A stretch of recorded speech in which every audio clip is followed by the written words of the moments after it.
역사는 진보하는가? 역사는 진보하는가? 역사 철학책이죠. 제목이 참 좋네요. 이게 역사도 진보와 보수가 있나요?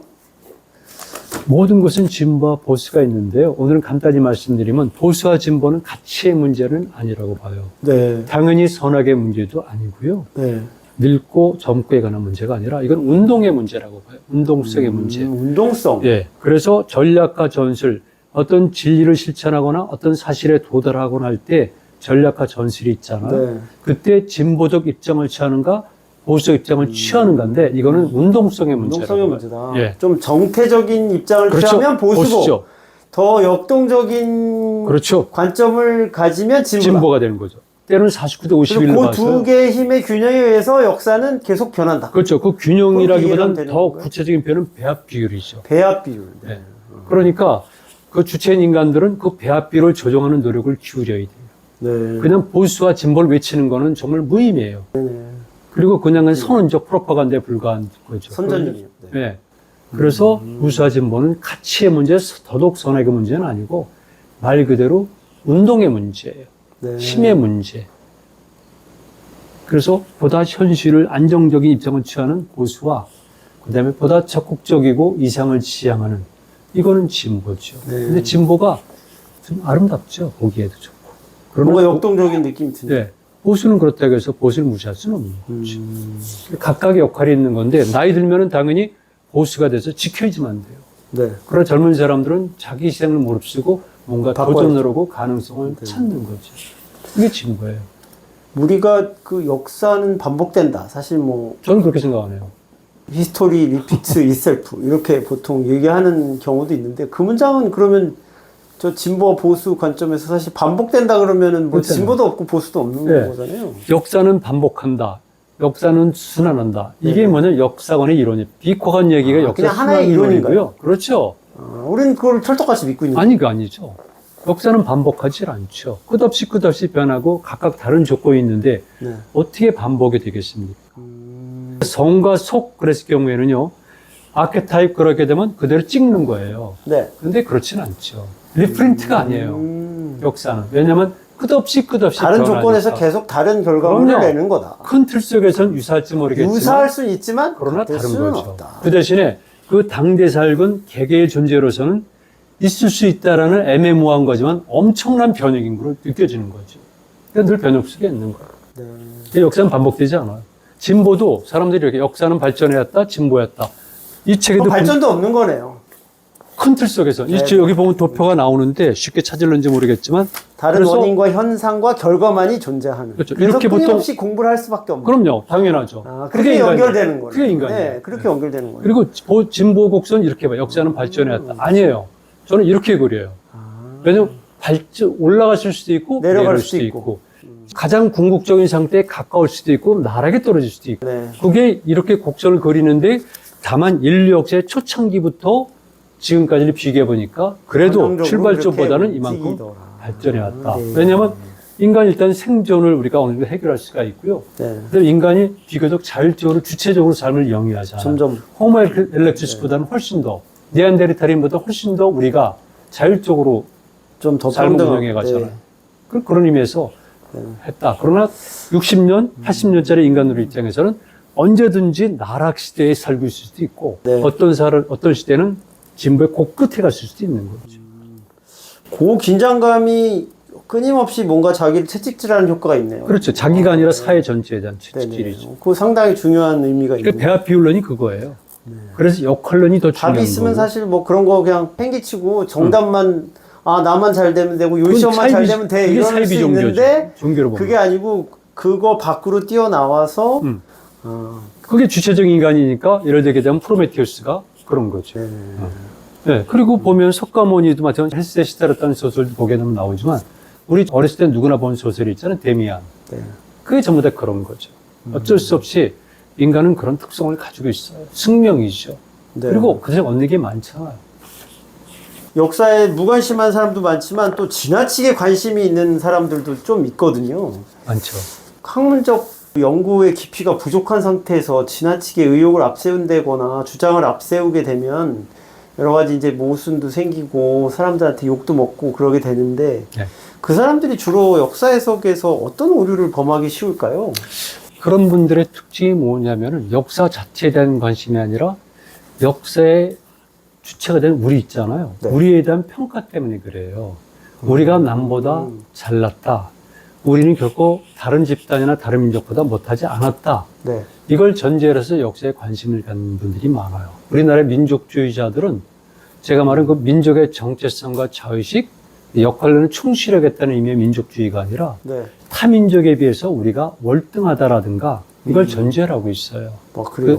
네, 그런데 보니까 우리나라의 역사에 대한 관심, 제국주의 시대 때 논리 바로 같은데? 그거예요. 네, 바로 그거예요. 다른 관점에서? 네. 네. 그래서 제가 특히 제야 일부 분들에 관해서 비판적인 거는 우리가 중국이냐 이렇게 얘기를 하거든요. 네. 이를테면 고조선의 고구려 영토가 터무니없이 넓게 잡은 경우가 있어요. 네. 그리고 여기는 무조건 우리 것이라고 그래요. 그럼 제가 이렇게 얘기를 하죠. 영토가 넓은 게 중요한 게 아니다. 그렇죠. 그리고 그 사이가 조직적이고 논리적이라서 중요한 거는 아니다. 더 중요한 사실은 우리가 우리 영토라고 주장했던 지역에는 수많은 다른 종족들이 있었다. 네. 그럼 우리는 그들을 어떻게 대했을까? 이거 분명해야 된다는 거죠. 그들을 만약 중국처럼 억압하고 피지배 계급이나 그다음에 피정복민으로 본다면 그건 우리가 아닌 거죠. 실제 우리는 그런 게 없었으니까. 그래서 우리 역사에서 우리 역사에 관심이 많은 분들이 쉽게 빠질 수 있는 오류는 바로 자민족 중심주의, 자국 우월주의인데 제가 똑같이 얘기를 했어요. 우리가 제국주의, 그런 제국주의의 제국주의 뿌리의 사고예요. 반대 방향이네요. 네. 그러다 보니까 어느 특별한 사실만 가지고 확대 해석하는 거죠. 우열이라고 하는 기본적인 그 양가적인 가치에 기반해서 역사를 해석하면 안 된다. 그런 그럼 말씀이시고. 당연하죠. 그건 권력 중심주의 역사. 아, 그렇죠. 예. 그러면 저는 바람직하다고 보지는 않아요. 고구려가 또는 원조선이 뛰어난 이유는 그 사람들은 중국처럼 제국주의를 지향하지 않고요. 네. 중심주의를 지향하지 않았어요. 그렇죠. 네. 그리고 거대하거나 화려하거나 치밀한 논리가 없어요. 네. 그러나 그들은 하나의 공동체를 이루면서 생태환경을 최대한도 흐름을 살았다는 것이죠. 그래서 그게 바람직한 거죠. 이게 21세기적인데요. 바로 그거예요. 21세기에 가장 선진적인 바로 그거죠. 사상 체계와 문명인데. 그러니까 홍익 사상이 그런 것이고, 그리고 홍익 사상 속에서 발전한 음식 문화도 바로 그거죠. 근데 그런 걸 이렇게 못 살리고 역사에서 이렇게 단편적인 지식을 외워서 이 그러니까 자부심을 저는 의도적이라고 모르겠네요. 봐요. 참 일본인들이 답답합니다. 의도적으로 그렇게 가르쳤고, 네. 근데 그거- 벗을 때 되지 않았나요? 이제 꽤 해방된 지도 오래됐는데. 역사를 대할 때 감정에 치우치면 안 되죠. 사실 있는 네. 그대로 보고요. 그다음 사실- 가치를 찾아주는 게, 가치를 발견해야 그런 된다. 거죠. 네. 역사에서. 그리고 못나도 우리 부모잖아요. 네. 그렇죠. 아, 안 보기에 그렇죠. 못나도. 네네. 그랬을 경우에 그 못남도 인정하고, 그러나 못난 부모지만은 존재 가치가 있고 이유가 있고 역할을 했었잖아요. 그리고 실제로 못나지도 않았고. 그러니까 그거를 제대로 평가하는 것이 올바른 민족주의고요. 그리고 우리만 잘 살겠다는 생각해서는 내가 곤란해요. 뭔가 온전한 상태에서 뭔가 다 물려받고 싶은 게 자식의 욕심이긴 한데 그게 지나친 거군요. 그렇죠. 네. 인정할 거 인정하고 그럼요. 그 다음에 내가 할 몫은 여기까지인데 여기서부터 다음 세대한테는 넌 이만큼 더 잘하면 된다 이렇게 그렇죠. 해석하면 되는 문제인데 음. 왜 나한테 멀쩡한 걸 안 물려줬어 그렇게 화를 낸다거나 아니면 나는 너무 많이 가지고 있어 자식아 뭐 이렇게 나간다거나 그런 거가 그리고 다 잘못된 거다. 거짓으로 가장시키는 거죠. 자꾸 포장하고 네. 우리 부모는 우리 부모의 모습을 그대로는 것이 자식된 도리잖아. 네, 있는 근데 그대로. 우리 부모를 과대평가하거나 아니면 거짓으로 위장시키게 되면 그건 부모에 대한 도리가 아니죠. 그래서 저는 우리 민족주의자들이 민족의 개념과 정의를 잘못 이해하고 있다고 봐요. 저는 국가나 민족이나 용어 이런 문제에 관해서도 학문적으로 많은 분들과 얘기하고 싶지만 오늘은 이제 그냥 넘어가는 것이죠. 그러면 역사는 사실 과거를 공부를 하는 건데 아니, 과거를 진료로 삼아서 과거를 진료로 삼아서 현재 카오스 상태를 나름대로 코스모스화 시키고 해석하고 그 다음에 멀리 빛을 보면서 나가는 전략과 전술을 찾아서 일부 사람들에게 보여주는 거죠. 보여주는 것. 네. 꼭 옳은 건 아니에요. 일부 사람들이 그걸 옳다고 맹신하고 자꾸 강조해요. 그게 뭐냐면은 선악과 독재자들이에요. 정오의 개념이 너무 세게 세죠. 들어가네요. 네, 안 되는 거죠. 이렇게 하다 보면 자꾸 그렇게 됩니다. 역사가 기본적으로 자기가 속한 땅과 사회 이런 시공간에 관한 문제인데 네.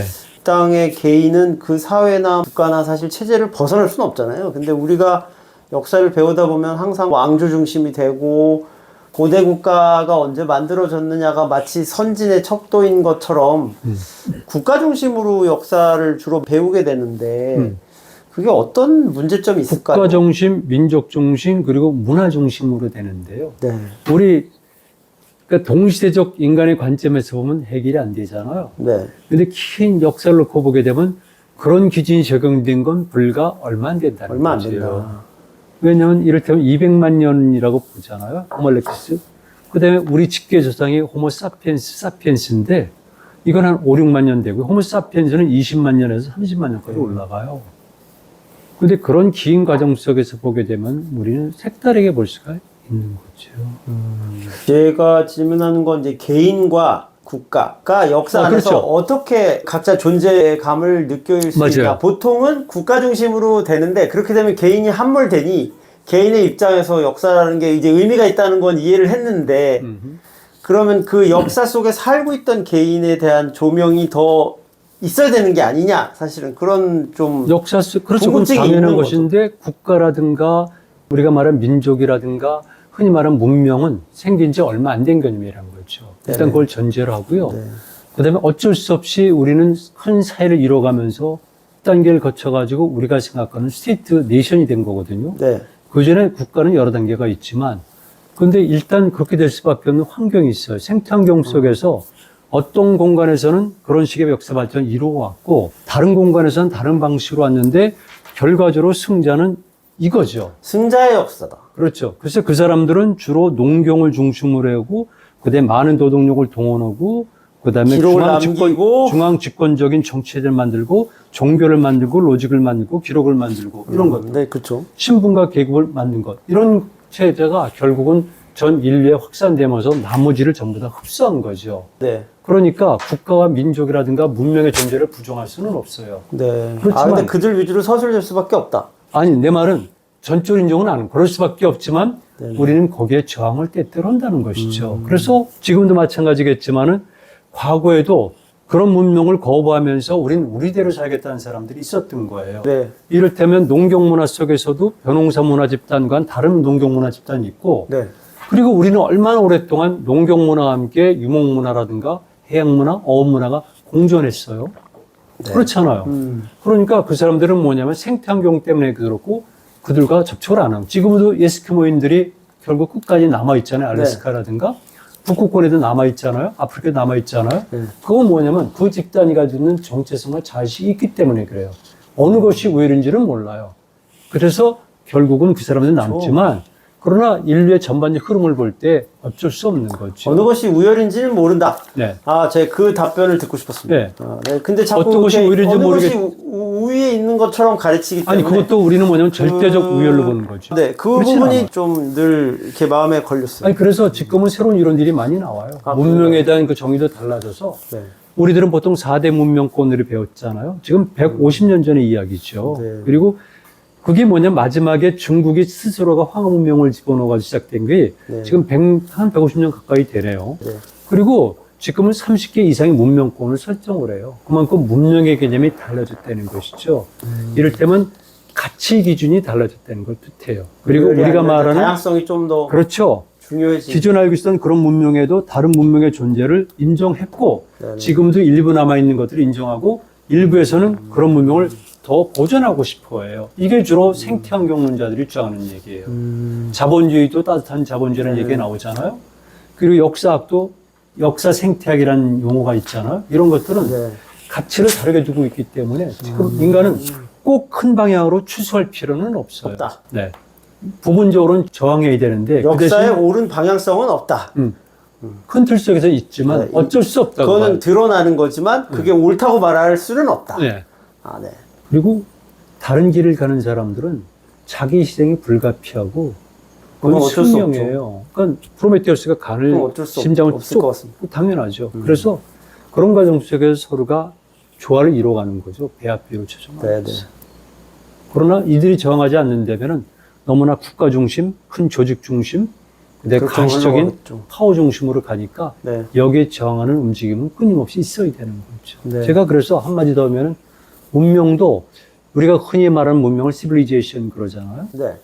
그런데 많은 환경론자들이나 생태론자들은 반문명론을 주장을 해요. 이게 안티시빌리제이션이에요. 반문명. 우리 거부한다. 네. 그래서 라닥, 아시죠? 라닥. 네. 라닥 지방을 예를 들거나 그러는데 저는 역사학자이기 때문에 현재 진행되는 큰 문명의 틀을 부정하지는 않아요. 그때마다 문제점들을 해결한 결과니까.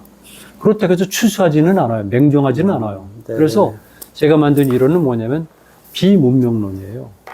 수렴이죠. 부정하는 것이 아니라 수렴하는 거죠. 그래서 네. 영어는 non-civilization. 또 다른 말로 하게 되면 비문명론. 불교에서 말하는 비의 논리를 제가 받아들여서 네. 부정하지도 않지만 적극적으로 수용하지도 않는다. 그리고 진행하는 문명의 방향을 조금씩 속도를 늦추게 하거나 약간 트는 역할을 내가 하고 싶다. 네. 그리고 그것은 바로 이 이론이 비문명론이고 숫자로 말하면 3이라는 숫자가 의미하는 3의 논리가 되는 것이고 네. 이 문명이라는 말 자체가 뭔가 역사의 방향성이 있고 이쪽 방향으로 가면 진보하거나 더 우리가 나은 삶을 살고 있다라는 가정이 있는 말 같아서 그리고 실제로 비문명론이라는 말이 되게 와닿네요. 특히 18세기 이후에는 그게 그대로 적용이 됐던 거죠. 네. 그래서 그때는 문명과 야만이라는 용어가 그때 분명히 등장하는 네, 거죠. 네. 그리고 거기에 다인 같은 사람들이 생물학적 접근을 하면서 진화론이 나오다 보니까 당연히 우월한 인간과 열등한 인간이 차비가 있는 거고요. 네, 네. 그 다음에 열등한 인간들은 현재 인간의 발전 이전 단계인이라고 보는 거예요. 우생학적인 관점. 그렇죠. 그래서 네. 이런 것들이 꽤 오랫동안 지속이 됐던 것이고 지금은 많이 깨졌지만 그러나 기본적으로 그걸 다 없애지 못해요. 네. 근데 한국이 지금 그렇게 될까봐 걱정이죠.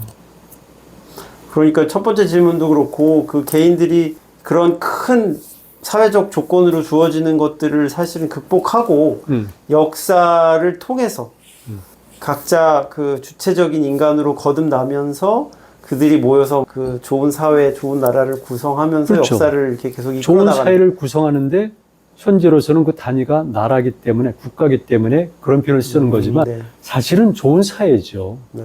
좋은 사회를 만들어야 되는데 더 좋은 사회를 만들어. 그렇죠. 더 좋은 사회를 만들어야 되는데 각자의 역할이 중요하고 역사는 그래서 공부해야 된다. 네. 그래서 인간은 끝없이 회의를 해야 되고요. 끝없이 노력해야 되고 끝없이 자기 위상을 결정해야 돼요. 네. 시간적으로 공간적으로 나는 어디에 있는가 무슨 역할을 해야 되는가 이게 지식인들이 할 일이죠. 아, 그걸 역사를 통해서 배웠어야 되는데. 그렇죠.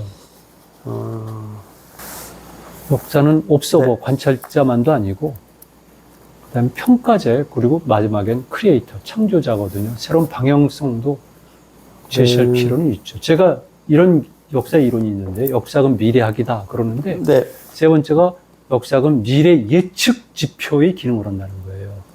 미래를 예측하는 것이 아니라 지표의 예측 기능한다. 지표. 지표를 하는 거예요. 인덱스죠. 지표는 오를 수도 있고 그럴 수도 있어요. 그러네요. 지표의 기능을 하는 것이 바로 역사학이라는 거죠. 역사는 이 미래학. 데이터를 가지고 있는 사람하고 안 가지고 있는 그렇죠. 사람은 차이가 많이 난다. 그렇죠. 역사학이 미래학이다 그랬어요. 네 손해다. 그렇죠. 공부를 안 하면. 약간 그런 얘기네요. 네. 맞아요. 지표의 기능을 하는 거죠.